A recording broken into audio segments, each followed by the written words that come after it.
Welcome to day 111 of a poem a day.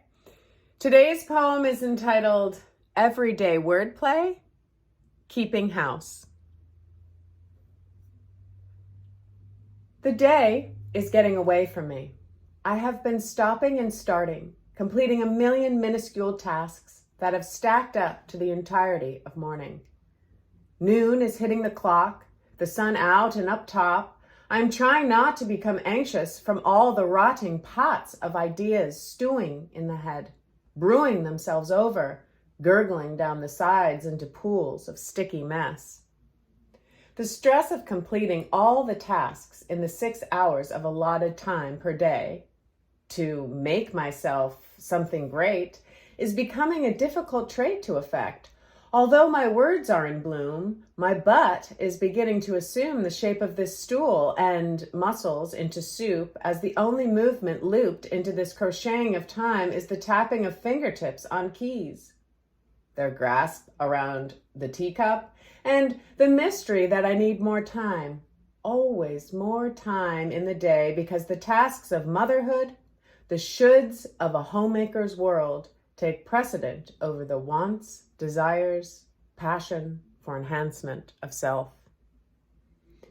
Selflessness, something a mother knows well, comes naturally to serve and preserve those beings that came out of your very own body, seemingly sprouting from your own being, before you consider your own dreams, feed the child, wash the sheets, vacuum the rooms, all the while wondering when you will ever become a woman again. This is getting solidly stupid. I've duped you, rebuked the beauty of being by screaming at situations, positioned by my mind to justify the emotional side of day. Oh, these roles I play. House cleaner is one of my least favorite demeanors, as the bleach for the tub, toilet, and sink stinks for hours after application. The tiny hairs, cilia, in the nostrils become singed and are sneezed right out.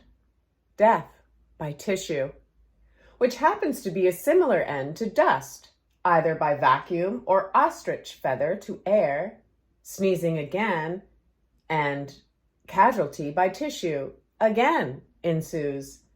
Such death and dying with cleaning and whitening. It's frightening how I must then become the exerciser, the fitness fanatic, jumping on the Peloton and blasting away my fat and any water in my body at that, leaving sweat pools in my bra on the floor in the space between the two butt cheeks. Blessed by the purification of sweat. I cleanse in the shower outdoors, and as the water pours over my flushed body, it stops me, and the sense of racing against time.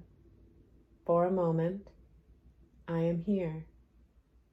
The answer is so near that it is both within and without, simultaneously everywhere and not. Eyes snap open, and I am reminded of the time flowing. I must go and dress on to the next set. Yoga practice to back this idea that someday my hamstring will heal and I will again teach yoga.